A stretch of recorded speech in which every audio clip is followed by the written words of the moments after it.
కేతు మహాదశలో మిథున రాశి వాళ్ళకి ఫలితాలు ఎలా ఉండబోతున్నాయి ఈ వీడియోలో చూద్దాం.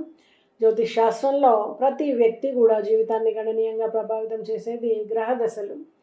మరి కేతు అనేది భౌతికాభిలాషల నుంచి దూరంగా తీసుకెళ్లేటువంటిది, ఆధ్యాత్మికత వైపు నడిపించేటువంటి గ్రహం. మరి బుధుడు ఆధిపత్యం చూసినట్టయితే మిథున రాశి వాళ్ళు చురుకుదనం, తెలివితేటలు, సంభాషణ నైపుణ్యం, బహుముఖ ప్రజ్ఞత ఇవన్నీ కలిగి ఉంటారు. మరి మిథున జ్ఞానాన్ని, సంభాషణను సూచిస్తే కేతు మౌనాన్ని, విరక్తిని సూచిస్తాడు. మరి ఈ రెండు విరుద్ధ స్వభావాలు కలిసినప్పుడు వ్యక్తి జీవితంలో మానసికంగా కలత, అంతర్మదనం, కొత్త దారుల అన్వేషణ అనేది మొదలవుతుంది. మరి కేతు మహాదశలో ఎలాంటి లక్షణాలు ఉంటాయి? మొత్తం వ్యవధిని చూసినట్టయితే 7 సంవత్సరాలు. విరక్తి, మౌనం, ధ్యానం, భౌతిక జీవితం పట్ల కొంచెం విసుగు, మానసికంగా అయోమయం, ఆకస్మిక మార్పులు, ఆధ్యాత్మికత, రహస్య శాస్త్రాలపైన ఆసక్తి పెరగడం జరుగుతుంది. మరి మిథున రాశి వాళ్ళ స్వభావాన్ని గమనిస్తే చక్కటి తెలివితేటలు, వాక్చాతుర్యం ఉంటుంది, జ్ఞాన పిపాస ఉంటుంది, మంచి సంభాషణ నైపుణ్యం ఉంటుంది, వేగవంతమైనటువంటి ఆలోచనలు, బహుముఖత కలిగి ఉంటుంది, మార్పుల్ని ఇష్టపడుతూ ఉంటారు. కొన్నిసార్లు స్థిరత్వం లోపిస్తూ ఉంటుంది వీళ్ళకి. మరి కేతు మిథున కలయిక ప్రభావం ఎలా ఉంటుంది? మేధస్సులో అయోమయం, మాటలు తగ్గి మౌనం పెరగడం, పాత పరిచయాల నుంచి దూరం కావాలన్న కోరిక, ఆత్మ పరిశీలన, తత్వచింతన పట్ల ఆసక్తి, పాత ఆలోచనల నుంచి బయటపడి కొత్త మార్గాల్ని అన్వేషించేటువంటి ప్రయత్నం చేస్తూ ఉంటారు. మరి మిథున రాశి వాళ్ళు కేతు మహాదశలో వృత్తి, ఉద్యోగ రంగాల్ని గమనించినట్టయితే ఉద్యోగంలో ఆకస్మికంగా మార్పులు రావడానికి ఆస్కారం ఉంటుంది. సహచరులతో విభేదాలు, దూరం పెరగడం, పాత పనులపైన ఆసక్తి తగ్గిపోయి కొత్త పనులపైన ఆసక్తి పెరుగుతూ ఉంటుంది. పదోన్నతులు ఆలస్యం అవుతూ ఉంటాయి. ముఖ్యంగా దశ మధ్యలో కొత్త రంగాలపైన ఆకర్షణ పెరుగుతుంది. రచన కానీ, పరిశోధన కానీ, మానసిక శాస్త్రం కానీ, జ్యోతిషం కానీ, ఐటీ, డిజిటల్ రంగాల్లో విజయావకాశాలు ఉంటాయి. మరి చివరి దశలో స్థిరమైనటువంటి మార్గం కనుక్కుంటారు. మరి మిథున రాశి వాళ్ళకి కేతు మహాదశలో వ్యాపార రంగాన్ని గమనించినట్టయితే వ్యాపారంలో అనుకోని మార్పులు, భాగస్వాములతో విభేదాలు ఉండే అవకాశం ఉంటుంది. లాభాల పట్ల నిర్లిప్తత ఉంటుంది. పాత వ్యాపార విధానాలు విఫలమైనటువంటి అవకాశాలు ఉంటాయి. రహస్య, ఆధ్యాత్మికత, ఆన్లైన్ రంగాల్లో విజయాలు మాత్రం సాధ్యమవుతాయి. కొత్త ఆలోచనలు, సాంకేతిక రంగాల్లో ఎదగడానికి ప్రయత్నం చేస్తారు. మరి మిథున రాశి వాళ్ళకి కేతు మహాదశలో ఆర్థిక పరిస్థితిని గమనించినట్టయితే ఆకస్మికంగా ఖర్చులు పెరుగుతాయి. పెట్టుబడుల్లో నష్టాలు వచ్చేటువంటి అవకాశం ఉంది. లాభాల పట్ల నిర్లిప్తత ఉంటుంది. ఆర్థిక స్థిరత్వం తాత్కాలికంగా దెబ్బతింటుంది. అప్పుల భారం పెరుగుతుంది.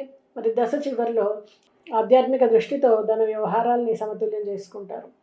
మరి కుటుంబ జీవితాన్ని గమనిస్తే మిథున రాశి వాళ్ళకి కేతు మహాదశలో కుటుంబ సభ్యులతో విభేదాలు, జీవిత భాగస్వామితో విభేదాలు, పిల్లలపైన శ్రద్ధ తగ్గుతుంది, తల్లిదండ్రుల ఆరోగ్య సమస్యలు. మరి చివరిలో మానసిక సమతుల్యత పునరుద్ధరించుకున్న తరువాత కుటుంబ సంబంధాలు మెరుగుపడేటువంటి అవకాశం ఉంటుంది. మరి కేతు మహాదశలో మిథున రాశి వాళ్ళకి ఆరోగ్యం ఎలా ఉంటుంది అంటే కొంత నరాల బలహీనత కానీ, తలనొప్పులు, కంటి సమస్యలు, డిప్రెషన్, నిద్రలేమి, జీర్ణ సమస్యలు, అలసట, ధ్యాన, యోగా లాంటి వాటి ద్వారా మాత్రమే ప్రత్యేక శ్రద్ధ తీసుకుని వీళ్ళు వాటిని సరి చేసుకోవాల్సి ఉంటుంది. మరి మిథున రాశి వాళ్ళని గమనించినట్టయితే కేతు మహాదశలో విద్య కానీ, జ్ఞానం కానీ ఎలా ఉంటుంది? ఏకాగ్రత తగ్గడం, పాత విషయాల పట్ల ఆసక్తి తగ్గి కొత్త రంగాలపైన ఆకర్షణ పెరుగుతుంది. తత్వశాస్త్రం, మానసిక శాస్త్రం, జ్యోతిషం పైన ఆసక్తి పెరుగుతుంది. పరిశోధనలో ప్రతిభ చూపగలుగుతారు. గురువుల ఆశీస్సులు ఉంటే మాత్రం చక్కటి ఫలితాలు అందుకుంటారు.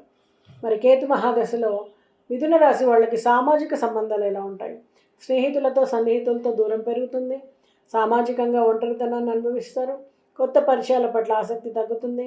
చివరిలో మాత్రం ఆధ్యాత్మిక వర్గాల్లో కొత్త పరిచయాలు ఏర్పడతాయి.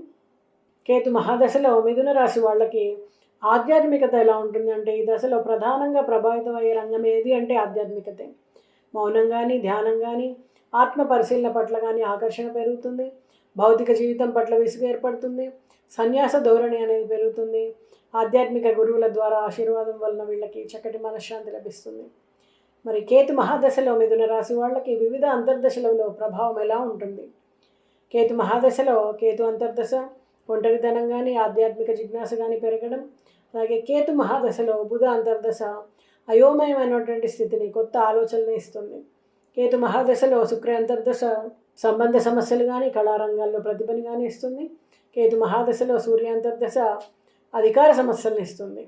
కెరీర్ పరంగా కొంత భావోద్వేగానికి లోనవుతారు.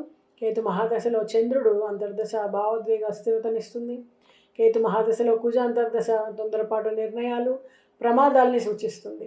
కేతు మహాదశలో గురు అంతర్దశ జ్ఞానం కానీ ఆధ్యాత్మికంగా దారులు వెతుక్కోవడం కానీ జరుగుతుంది. కేతు మహాదశలో శని అంతర్దశ క్రమశిక్షణ, ఒత్తిడి పెరగడానికి ఆస్కారం ఉంటుంది. కేతు మహాదశలో రాహు అంతర్దశ ఆధ్యాత్మికంగా మార్పులను ఇస్తుంది. మరి ఎలాంటి నివారణ ఉపాయాలు పాటించడం వలన కేతు మహాదశలో మిథున రాశి వాళ్ళకి బాగుంటుంది అంటే, గణపతి పూజ ప్రతి మంగళవారం గురువారం చేసుకోవాలి. దత్తాత్రేయ స్వామిని ఆరాధించాలి. కేతు గ్రహ శాంతి మంత్రం ఓం శ్రాం శ్రీం శ్రౌం సహా కేతవే నమః ప్రతిరోజు కూడా 108 సార్లు జపించుకోవడం, పేదలకు ఆహారం దుస్తులు దానం చేయడం, వినయం క్రమశిక్షణ పాటించడం, ధ్యాన యోగా లాంటి వాటి ద్వారా మానసిక స్థిరత్వం పొందుతారు.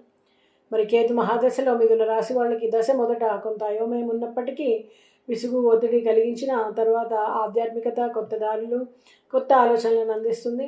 మరి బుధుని ఆధిపత్యమైనటువంటి మిథున రాశి వాళ్ళు కేతు ప్రభావంతో సంబంధాల నుండి ఒంటరితనం వైపు ప్రయాణం చేస్తారు, మౌనాన్ని పాటిస్తారు. దీని ఫలితంగా వారి జీవిత దృక్పథం మారిపోయి జ్ఞానం కానీ, అంతర్గత శాంతి కానీ, కొత్త విజయాలు కానీ వాళ్ళు పొందగలుగుతారు. మరి చెప్పినటువంటి పరిహారాలు పాటించి కేతు మహాదశలో మిథున రాశి వాళ్ళు ఇంకా చక్కగా వాళ్ళ జీవితాన్ని ముందుకు తీసుకెళ్తారని ఆశిస్తూ నమస్తే.